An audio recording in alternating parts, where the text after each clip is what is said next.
Okay తెలుగుకు స్వాగతం. నేను మీ నరేష్. సంధ్యా థియేటర్ తొక్కేసలాట ఘటన జరిగి 26 రోజులు పూర్తయింది.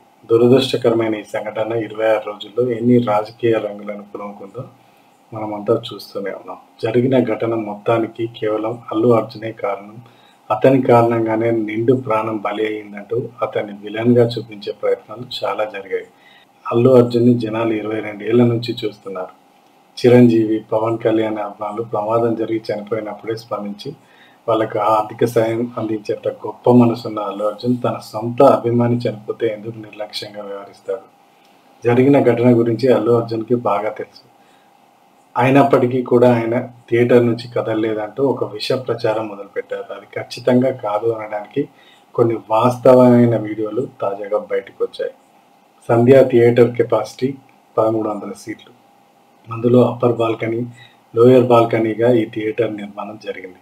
అల్లు అర్జున్ సినిమా చూసింది అప్పర్ బాల్కనీతో, అది కూడా ప్రొజెక్టర్‌కి దగ్గరగా ఉన్న సీట్స్ వద్ద కూర్చున్నాడు. రేవతి గారు అపస్మారక స్థితిలోకి వెళ్లి చనిపోయింది లోయర్ బాల్కనీలో. ఎక్కడో అప్పర్ బాల్కనీలో ప్రొజెక్టర్ దగ్గరగా కూర్చున్న అల్లు అర్జున్‌కి కేవలం స్క్రీన్ తప్ప లోయర్ బాల్కనీలో ఏం జరుగుతుంది అనేది ఆ గందరగోళంలో ఖచ్చితంగా తెలియదు.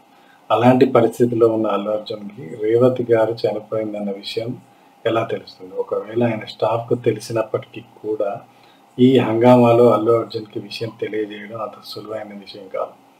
పోలీసులు అల్లు అర్జున్‌ని థియేటర్ లోపల నుంచి తీసుకొచ్చిన వీడియోలు బయటపెట్టారు. కానీ రేవతి చనిపోయిందనే విషయం అల్లు అర్జున్‌కి చెప్పినట్టుగా ఎక్కడా ఆధారాలు లేవు.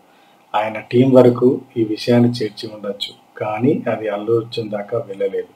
ఎక్కడో మిస్‌కమ్యూనికేషన్ జరిగిందనేది ఈ ఘటన పూర్తిగా పరిశీలించిన వాళ్ళకు అర్థమైంది.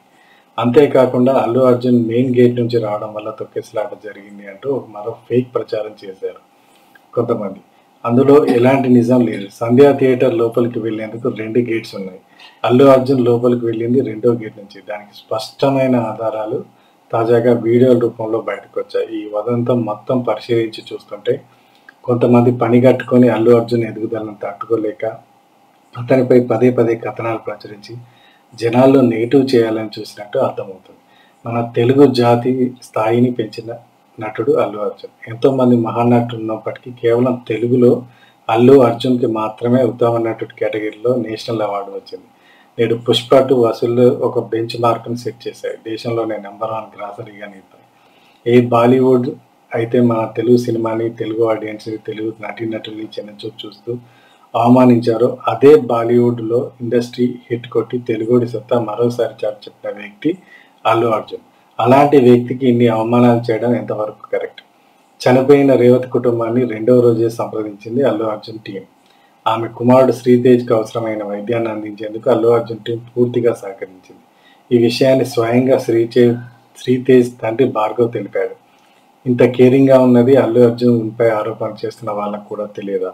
తెలిసి కూడా ఎందుకు ఆయనపై ఆరోపణలు చేస్తున్నారు? శ్రీతేజ్‌కి సకాలంలో వైద్యం అందేలా చేయకపోతే అతను ఈరోజు ప్రాణాలతో ఉండేవాడా? ఇవన్నీ ఎందుకు చూడడం లేదు? ఒకవేళ అల్లు అర్జున్ రేవతి కుటుంబాన్ని పట్టించుకోకపోతే అతన్ని నిందించడంలో లాజిక్ ఉంది. కానీ అన్ని విధాలుగా సపోర్ట్‌గా ఉంటూ కూడా అల్లు అర్జున్ ఈరోజు దోషిగా నిలబడాలా? మీరే ఆలోచించాలి. ఇదెక్కడ న్యాయం? చూసారు కదండి. మరి ఈ వీడియో కనుక మీకు నచ్చినట్లయితే ఒక లైక్ కొట్టేసి మీ అభిప్రాయాన్ని కూడా కామెంట్ బాక్స్లో తెలియజేస్తూ ఇలాంటి ఇంట్రెస్టింగ్ అప్డేట్స్ కోసం మా ఛానల్ని సబ్స్క్రైబ్ చేసుకోండి.